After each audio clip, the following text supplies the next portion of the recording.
A group fighting gentrification in D.C.'s Chinatown says two more family-owned Asian businesses are at risk of going away.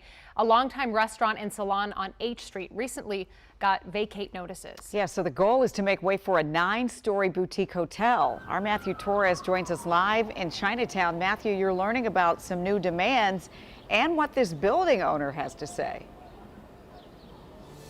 Well, Leslie, keep in mind, D.C. may have a Chinatown, but it pales in comparison to other major cities. The building's owner says after decades, it is time to move on to a new chapter, but activists warn that comes at a greater cost. Hello, how many?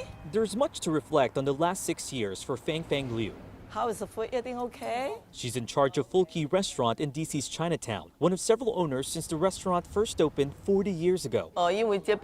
She says, I like working here because this is Chinatown. In the past, there were lots and lots of Chinese people.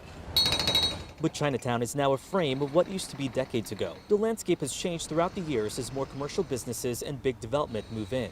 More longtime Asian-owned family businesses are shutting down. You have a population of 3,000 plus Chinese, Asian American immigrants that have dwindled down to less than 300. As the city plans to revitalize the neighborhood and renovate Capital One Arena, Save Chinatown Solidarity Network worries more Asian residents will be displaced. There are families here, there are communities here that are worth protecting. Fulki and a salon on the same block received notices to vacate by July. Developer Rift Valley Capital is planning a new boutique hotel that would incorporate the buildings. They will do just about anything to protect their profit margins and protect their bottom line. The organization wants the vacate deadline pushed back to September as summer approaches. 3 months is not sufficient at all to be given notice to uproot their entire lives, their businesses that have served institutions for generations. If it was my decision, I have no worries about it. The problem is that, with them being my partners now, they're the one that's planning. The buildings have been in Eddie Moy's family for decades. He's partnered with the developer.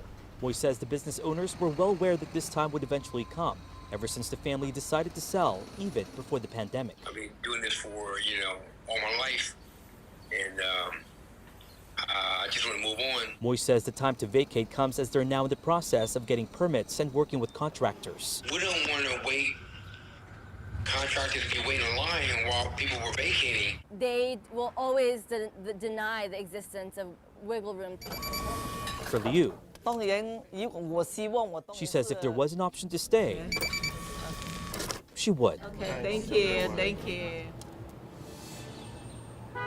Now, Save Chinatown is also demanding for the developer to negotiate a contract, or an agreement rather, with them that would support these businesses coming back, setting up shop in this new hotel, or helping them find another place in this community. The building's owner says they will try to accommodate that option at an affordable rate. We also have reached out to the developer for comment, but have not heard back. Guys.